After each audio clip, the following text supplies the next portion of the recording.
The crimson frosting on the lawn looked precisely like a fresh crime scene. "Pick it up and eat it," 9-year-old Leo said, his voice dripping with a casual, practiced malice that no child his age should have possessed. He stood there, his muddy Nike sneakers still planted firmly on the pristine white ribbon that had, only seconds ago, read, "Congratulations on your Ivy League graduation, Claire." Claire looked down. The 3-tiered red velvet cake, which had taken her 14 hours of precise measurement, whisking, and baking in her tiny apartment kitchen, was now a mangled, unmitigated disaster on the manicured grass of her sister's suburban backyard. The custom-made acrylic topper, a miniature girl holding a diploma, was snapped cleanly at the waist. The silence that followed was heavy, punctuated only by the distant hum of a lawnmower 3 houses down, and the repetitive, chirping soundtrack of Fortnite emanating from Leo's iPad, which hung from his left hand like an extension of his arm. "Oh, sweetie, look what you did," Beatrice's voice drifted over from the patio, light, airy, and entirely devoid of any real reprimand. She didn't rush over. Instead, she set down her glass of iced oat milk latte on the iron table with a soft clink, smoothed out her linen Ralph Lauren tunic, and strolled across the grass with the practiced elegance of a woman who believed she had successfully mastered both upper-middle-class motherhood and suburban enlightenment. "Leo, darling," Beatrice said, reaching them and gently brushing a stray blonde curl from her son's forehead. "You need to be more careful with your body awareness in space. Remember what your behavioral consultant said about expressing your kinetic energy?" Claire didn't blink. She felt the familiar, cold knot tightening in the small of her back, the exact same spot that ached whenever her sister began her therapeutic jargon monologues. "He didn't stumble, Beatrice. He looked at me, walked over, and kicked the stand." "Claire, please, let's not project adult malice onto a 9-year-old, Beatrice sighed, turning a look of practiced, patronizing empathy toward her younger sister. It was the same look she used when explaining why she only bought organic, biodynamic eggs, or why Claire's decision to rent a studio apartment downtown was stifling her aura. "Leo is a highly sensitive, gifted child. He's been under an immense amount of pressure with his junior golf academy tryouts this week. He saw a rigid structure, the cake, and his subconscious felt the need to deconstruct it. It's actually a very common creative breakthrough response. He told me to pick it up and eat it off the dirt," Claire said. Her voice wasn't loud. It was low, level, and entirely stripped of the emotional heat Beatrice was undoubtedly waiting for so she could label her hysterical. Beatrice laughed, a short, musical sound that belonged in a commercial for laundry detergent. "Oh, you know how boys are at this age. They use provocative language to test linguistic boundaries. It's a sign of a high verbal IQ. Don't be so sensitive, Claire. It's just a cake. We can easily Postmates some artisanal cupcakes from Magnolia Bakery for the family dinner tonight. My treat, obviously." Leo smiled then, a small, sharp movement of his lips, knowing exactly who held the remote control to this household. He wiped a smudge of cream cheese frosting onto the thigh of his khaki shorts and turned back to his screen, his thumbs flying across the glass. Claire looked at her sister. She looked at the expensive, heavy gold Cartier love bracelet gleaming on Beatrice's wrist, the one purchased with the administrative fees Beatrice drew from their late parents' estate as the executor. She looked at Leo, a child who had never heard the word no without it being wrapped in a 20-minute counseling session about his feelings. For 3 years, while Claire worked 20 hours a week at a local bakery and pulled all-nighters to maintain her GPA, Beatrice had used her position as the family matriarch to control the narrative. To the rest of the extended family in Connecticut, Claire was the struggling, slightly unstable younger sister, who needed Beatrice's guidance, while Beatrice was the saintly, self-sacrificing older sister managing the family legacy. "No," Claire said softly. Beatrice paused, her hand hovering over her silk scarf. "What did you say?" "I said no. No Magnolia Bakery. And no family dinner tonight," Claire said. She reached down, picked up her leather tote bag from the garden chair, and slung it over her shoulder. She didn't look at the cake again. She looked straight into Beatrice's perfectly microbladed eyebrows. "And I won't be staying for the graduation photo shoot with the extended family at 4. Beatrice's demeanor shifted instantly. The breezy, enlightened suburban mother vanished, replaced by a sharp, calculating social strategist. The photographer from the local community magazine was coming at 4 to shoot a feature on charming suburban families and their scholars. "Claire, don't be ridiculous," Beatrice hissed, her voice dropping an octave, losing its melodic lilt. "Aunt Helen and Uncle Richard flew in from Boston for this. The photographer is costing me $400 for the hour. You cannot just walk out over a dessert. Think about how this looks to the family. Think about the stress you're causing me. Then you should have trained your kinetic energy experiment to respect other people's property," Claire said. She took out a wet wipe from her bag, calmly wiped a stray speck of red frosting off her vintage leather flats, and walked toward the side gate.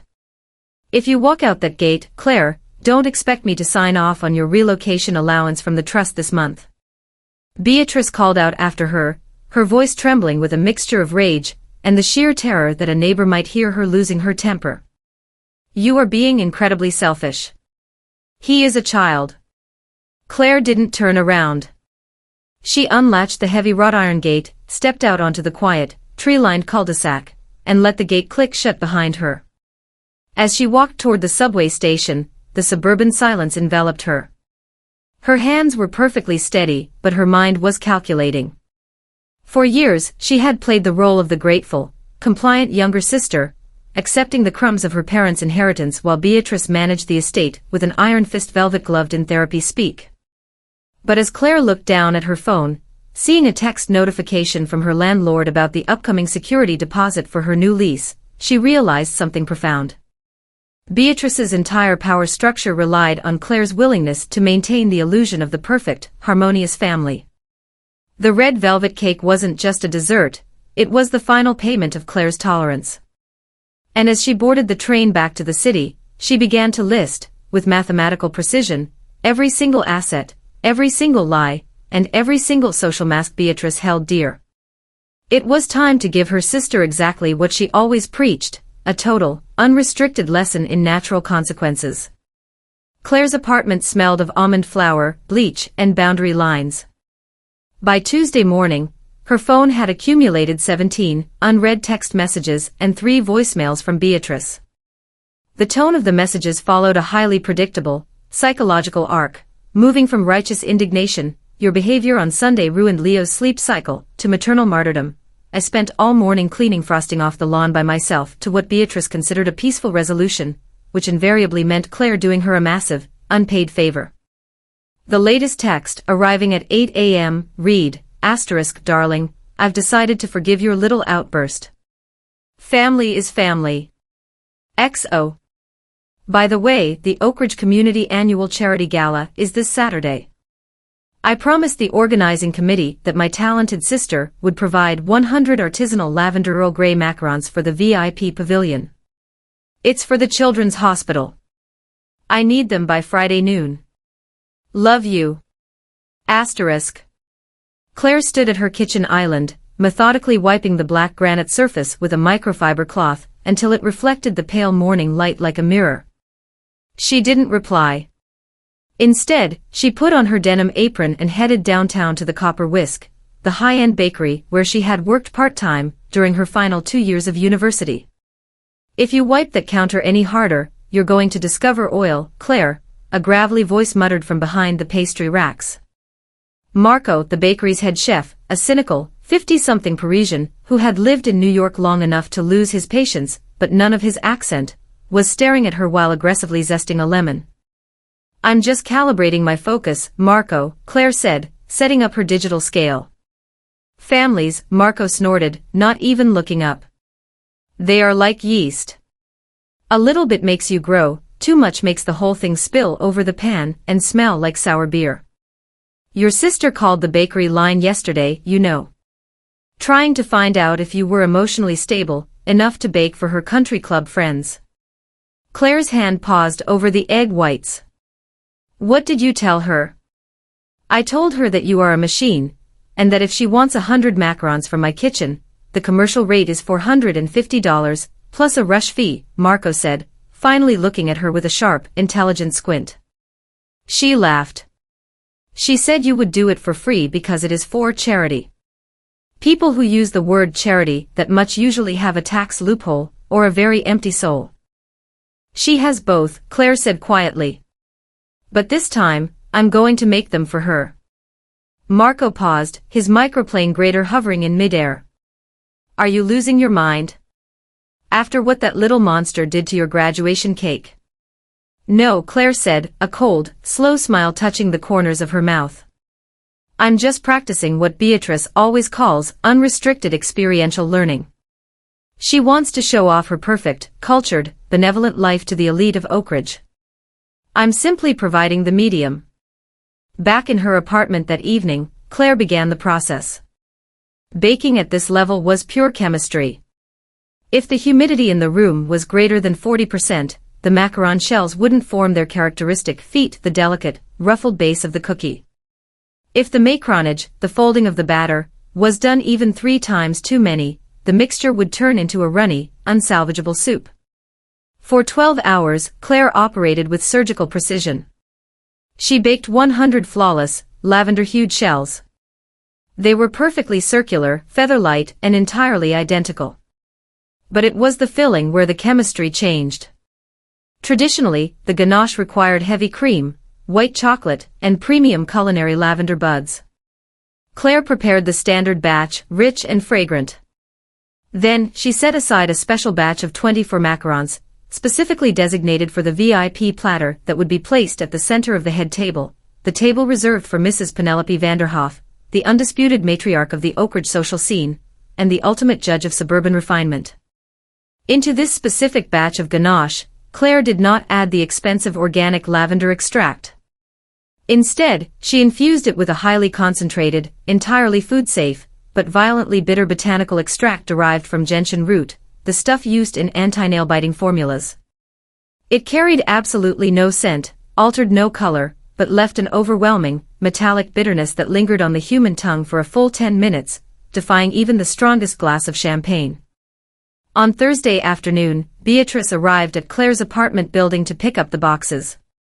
She didn't come up, she simply honked her Volvo's horn twice from the driveway, expecting Claire to carry the heavy bakery boxes down to her.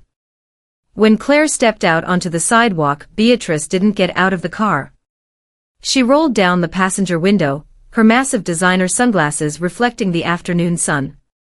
Leo was in the back seat, his boots kicking the rear of the leather passenger seat rhythmically, his eyes glued to a Nintendo Switch. Oh, perfect, you got them done, Beatrice said, popping the trunk from her dashboard. I knew I could count on you, Claire. It's so important for Leo to see his and contributing to the community, rather than just harboring negative energy from last weekend. Claire carefully placed the large white bakery boxes into the trunk. The box marked with a subtle, silver star contained the VIP platter. Make sure the box with the silver star goes directly to the head table, Beatrice, Claire said, walking up to the driver's side window. It's a special formulation. It needs to be presented exactly when Mrs. Vanderhoff takes her seat, before the opening remarks. Of course, Beatrice said dismissively, already checking her reflection in the rearview mirror, and adjusting her silk neck scarf. Presentation is everything. I've arranged for our family name to be printed in the bronze category of the program. The Huntington sisters, it sounds so established, don't you think? Leo suddenly leaned forward between the front seats, his face sticky with what looked like orange soda. Hey, loser.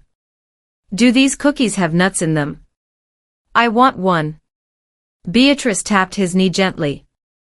No, sweetie, these are for the gala. Mommy will get you a cake pop at Starbucks on the way home.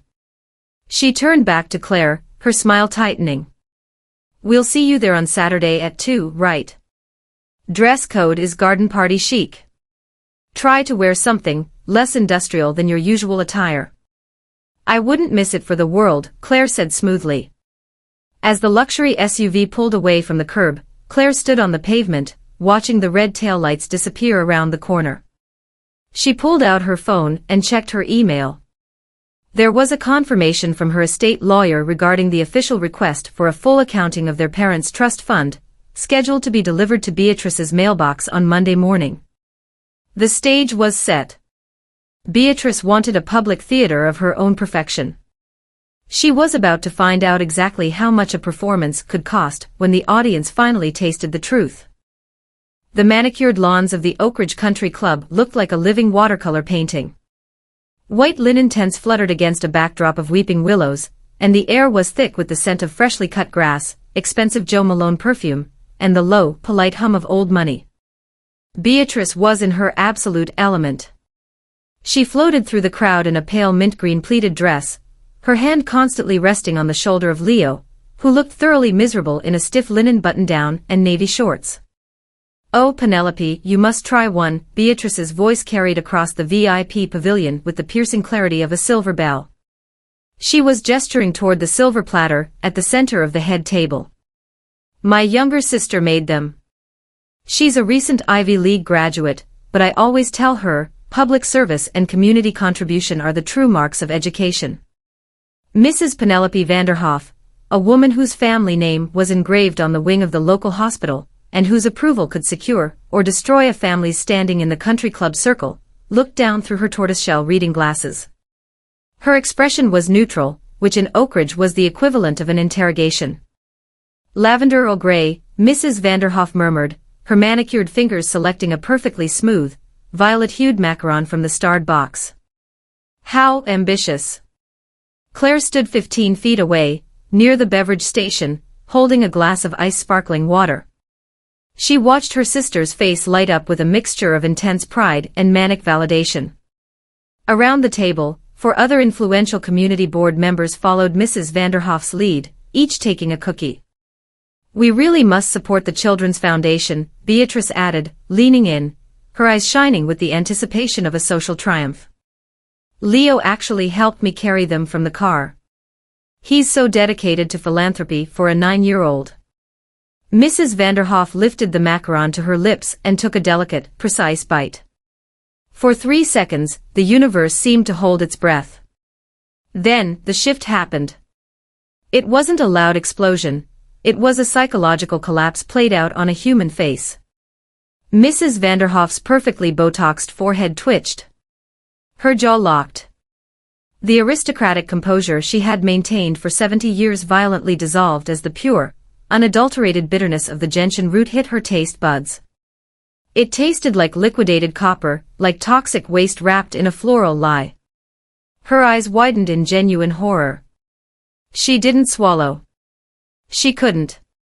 With a panicked, uncharacteristic gasp, she grabbed a heavy linen napkin and spat the half-chewed macaron directly into it, her face turning a mottled shade of crimson.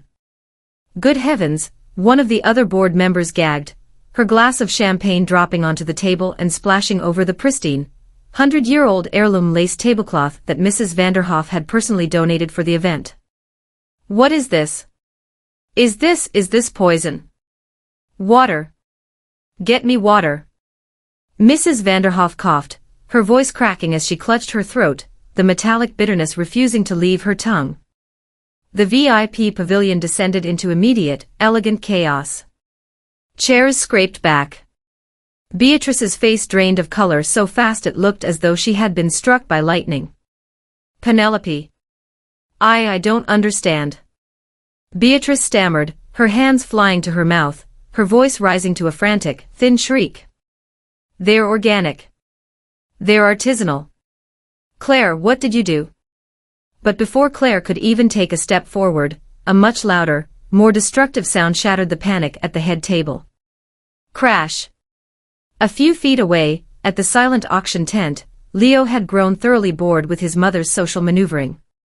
Having been denied a cookie and told to go play, he had wandered over to the display of high-end donations. His eyes had been fixed on his iPad, but his foot had just aggressively kicked the leg of a mahogany easel holding a rare, signed 19th-century botanical print, the crown jewel of the charity auction, valued at $12,000. The easel had tipped forward, crashing directly into a tiered display of vintage crystal champagne flutes. The sound of shattering glass was deafening. "Leo!" Beatrice screamed, turning around, her mind tearing between the medical emergency of Mrs. Vanderhoff and the literal destruction of property happening behind her. Leo didn't even look up from his screen. He casually stepped over a shard of crystal that had sliced into his sneaker. "It was in my way," he shouted over the noise of the crowd. "The structure was rigid. I was just exercising my kinetic energy, like you said."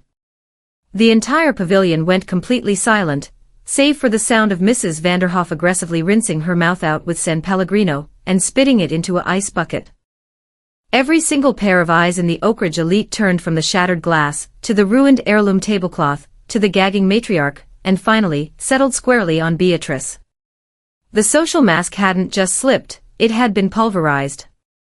Claire walked over slowly, her movements calm, fluid, and entirely detached from the madness. She stood next to her trembling sister, looking down at the broken crystal, and the purple stains on the lace. "Oh dear, Beatrice," Claire said, her voice carrying beautifully across the quieted crowd, perfectly mimicking the airy, clinical empathy her sister had used on her just days before. "It seems Leo's creative breakthrough has a very high property damage cost. But we shouldn't project adult malice onto him, right? He's just testing the boundaries of physical space." Beatrice turned to Claire, her eyes wild, her lips shaking so violently she could barely form words. You did this, the cookies." "The cookies are perfectly non-toxic, tested by a professional kitchen," Claire whispered, just low enough for only Beatrice to hear. "Think of it as a sensory deconstruction of your narrative, sister. A little reality check for your palate." Mrs. Vanderhoff stood up, her posture rigid as iron, her face pale, but her eyes blazing with an icy, permanent fury. She wiped her mouth one last time, threw the ruined linen napkin onto the table, and looked at Beatrice as if she were a roach that had crawled onto her Chanel suit.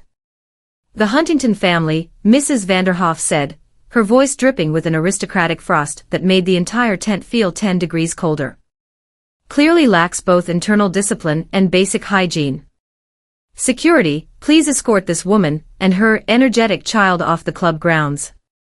As two burly men in blazers walked toward a weeping, hyperventilating Beatrice, Claire took a small, elegant sip of her water. The first layer of the defense had fallen. The country club kingdom was officially closed to the Queen of Suburbia. The fallout from the country club was swift, silent, and absolute. By Friday evening, Beatrice's social calendar had been completely wiped clean. The regional lifestyle magazine cancelled the profile on her family. The Oakridge elite did not call to argue, they simply withdrew their invitations, deleted her from WhatsApp group chats, and pretended she had never existed. At 9 p.m., Claire's apartment buzzer rang, aggressive and continuous.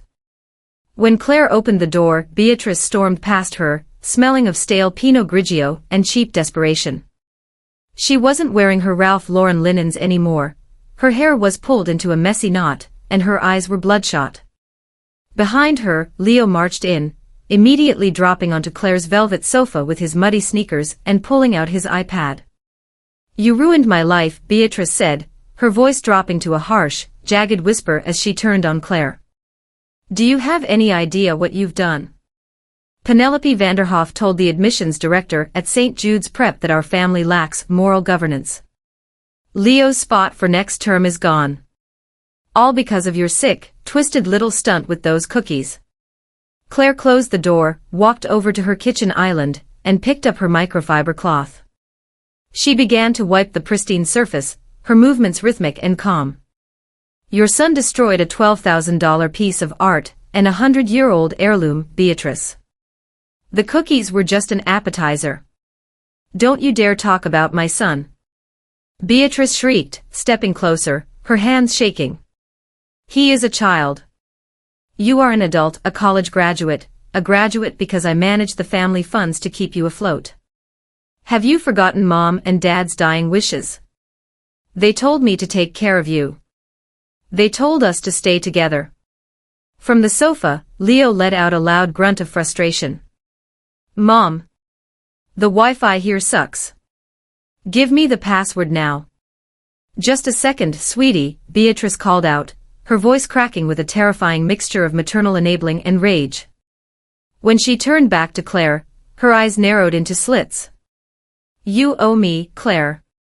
You are going to write a formal, written apology to Penelope. You will take full responsibility for the contamination of the baked goods. You will tell them you had a psychological breakdown from graduation stress. Claire didn't stop wiping the granite. No. If you don't, Beatrice hissed, leaning over the counter, I will cut off your living stipend from the family trust starting tomorrow. I will lock the fund. You won't be able to pay the deposit on your new apartment. You'll be broke on the street and out of a job. Let's see how much your Ivy League degree matters then. While Beatrice threatened her, Leo had wandered off the sofa. Bored with the lack of internet, he had found a black Sharpie marker on Claire's entryway console. With a malicious grin, he walked over to the pristine, white-painted hallway wall and began drawing massive, jagged lines across it. Look, Mom. I'm deconstructing the rigid structure of the wall. Leo laughed, pressing the marker hard into the plaster. Beatrice glanced at him, then looked back at Claire, a sick smile of leverage spreading across her face. She didn't stop him. She used his vandalism as a physical exclamation point to her threat. See? This is what happens when you create an unstable environment for our family, Claire. We become destructive. Claire finally stopped wiping. She set the cloth down. She didn't yell. She didn't rush to snatch the marker from Leo. Instead, she reached into her apron pocket, pulled out her phone, and tapped the screen to stop a recording. Then, she tapped another app, revealing a live high-definition feed from the tiny, hidden security camera nestled inside the decorative smoke detector on her ceiling. It had captured every single frame, Beatrice's extortion, Leo's deliberate vandalism, and Beatrice's silent approval. What is that? Beatrice frowned, her voice losing its confidence. That is evidence for a small claims court regarding property damage, Beatrice, Claire said smoothly, her voice like ice. But more importantly, it's going into the file I'm presenting tomorrow morning at 11. What file? Claire pulled a thick, heavy manila folder from the drawer beneath the counter and slid it across the granite. The label on it read, Huntington Estate Trust Financial Discrepancies 2023-2026. I spent my last semester majoring in forensic accounting, Beatrice. Did you think I was just playing with numbers? Claire leaned forward, her eyes locked onto her sister's pale face. I spent the last 48 hours with a trust attorney. I didn't need your permission to review the records. As a co-beneficiary, I have a legal right to them. Beatrice reached out, her fingers trembling as she opened the folder. Her eyes scanned the highlighted rows of bank statements, corporate credit card receipts, and wire transfers. The administrative fees you drew as the executor, Claire said, her voice dropping to a deadly, rhythmic cadence. $34,000 for estate maintenance, which perfectly matches the dates of your trip to Tulum and your backyard landscaping. The miscellaneous educational deductions you took from my university fund, $12,000, which somehow correlates exactly with the down payment on your Volvo. Beatrice's breath hitched. She began to shuffle the papers frantically, her face turning a ghastly, mottled gray. This is legal accounting. I had to manage the properties. You don't understand the expenses.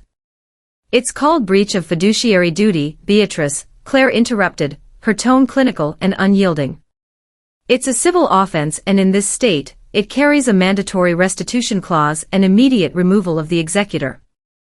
If I hand this to Uncle Richard and Aunt Helen, the rest of the family will know that their saintly, self-sacrificing matriarch has been robbing her younger sister to fund her fake country club life.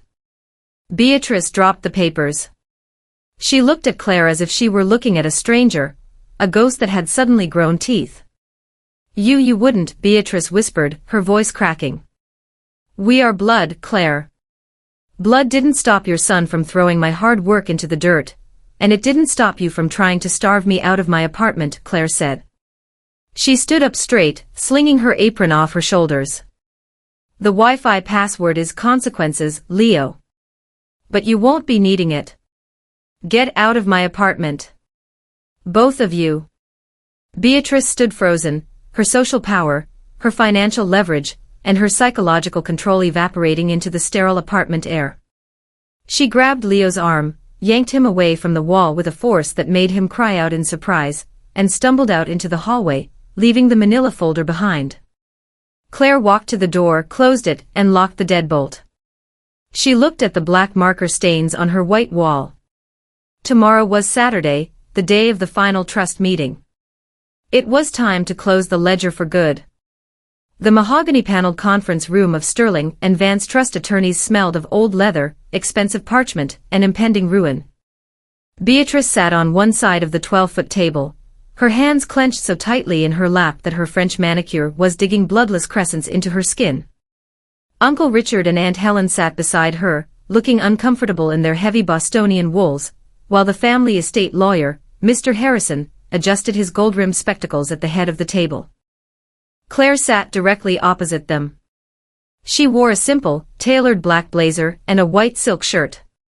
No jewelry, no pretense. In front of her lay a slim tablet and a copy of the forensic accounting report. Claire, dear, Aunt Helen began, her voice heavy with the forced diplomacy of the older generation. Beatrice has told us there's been some unfortunate tension between you two. But surely, bringing in a separate trust attorney and demanding an emergency audit is a bit extreme. Family matters should be handled at the Sunday dinner table, not in a law firm downtown.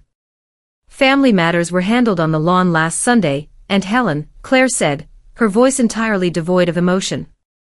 When Beatrice's son destroyed my graduation cake and Beatrice threatened to withhold my legally mandated relocation allowance unless I signed a false confession to cover up her social embarrassment. Beatrice bounced in her chair, her face a mask of frantic, defensive righteousness. That is a complete distortion. I was trying to manage Claire's erratic behavior. She has been hostile, uncooperative. Mr. Harrison, Claire interrupted, nodding slightly to the estate lawyer. Please look at page 14 of the addendum. The rustle of paper was the only sound in the room. Over the past 36 months, Claire stated clearly, her voice echoing off the wood panels like a series of small, precise hammer strikes. The executor, Beatrice Huntington Miller, has authorized 22 distinct discretionary disbursements for what she categorized as joint property maintenance. However, the bank routing numbers trace these funds directly to the Oak Ridge Country Club membership dues, a private junior golf coach for Leo, and a luxury wellness retreat in Sedona. Uncle Richard gasped, his heavy eyebrows knitting together as he looked over the bank statements. Beatrice. Is this true? You told us Claire's tuition increase was the reason the trust liquidity was low. I was managing the overall lifestyle brand of the family. Beatrice stammered, her voice cracking, rising to that shrill, panicked register that signaled the total collapse of her internal composure. She looked around the room, but the protective wall of family solidarity was rapidly dissolving. A higher social standing helps all of us. It helps Claire's future prospects. I was going to pay it back. You weren't going to pay it back, Claire said coldly. Because you didn't think I would ever check. You assumed my compliance was permanent because you wrapped your parasitism in the language of sisterly love. Claire tapped her tablet. A crisp, high-definition video began to play on the large monitor mounted on the conference wall. It was the footage from her apartment, Leo aggressively defacing the white wall with a black marker, while Beatrice stood by, smiling with predatory leverage, saying, *C. This is what happens when you create an unstable environment for our family, Claire. We become destructive. *. The silence in the room became absolute, heavy, and suffocating. Aunt Helen covered her mouth with her hand, staring at the screen in pure aristocratic disgust. Uncle Richard turned his back to Beatrice entirely. As a co-beneficiary, Claire continued, leaning forward, her gaze locking onto her sister's terrified, sweating face, I am not filing criminal charges for fraud. I am, however, demanding the immediate execution of Section 9B of the trust agreement, the total bifurcation of the remaining assets, the immediate removal of Beatrice as executor, and the mandatory restitution of $46,000 to my personal account, deducted entirely from Beatrice's remaining share. Mr. Harrison cleared his throat, looking at Beatrice with a mixture of professional pity and profound distaste. Mrs. Miller, the evidence is legally irrefutable. If this goes to a formal probate court, you will lose your house. I strongly advise you to sign the restructure agreement. Beatrice looked down at the documents slid across the polished wood toward her. Her hand shook so violently she could barely hold the Montblanc pen. The country club life, the Instagram perfect motherhood, the illusion of the benevolent older sister, all of it was being stripped away, line by line, dollar by dollar, by the sister she had spent a lifetime trying to diminish. With a choked sob, Beatrice scribbled her signature on the dotted line, threw the pen onto the table, and buried her face in her hands. Claire stood up. She didn't gloat. She didn't offer a dramatic parting speech. She simply zipped her leather portfolio, nodded politely to Mr. Harrison, and walked out of the room, leaving the muffled sounds of her sister's hysterical explanations behind her. 3 hours later, the afternoon sun streamed through the windows of Claire's new apartment downtown. It was smaller than her old place, but the walls were thick, quiet, and completely clean. On the kitchen island sat a gleaming, professional-grade copper stand mixer, the very first purchase she had made with her newly recovered funds. There was no red velvet cake today. No heavy tiers, no elaborate frostings designed to impress a crowd or satisfy a family's vanity. Instead, Claire was making a simple, classic French soufflé. She stood by the oven, watching through the glass as the mixture of dark chocolate, whipped egg whites, and pure sugar slowly, delicately began to rise. It was a process that could not be rushed, could not be bullied, and could not be faked. It required absolute boundaries, the perfect temperature, the perfect timing, and the complete absence of external disturbance. The timer dinged. Claire opened the oven door and lifted the soufflé out. It was flawless. It stood high, proud, and beautifully golden at the edges, holding its own structure by the sheer strength of its internal chemistry. She carried it over to a small table by the window, overlooking the bustling city streets below. She sat down, picked up a silver spoon, and took the first bite. It was warm, light, and entirely free of bitterness.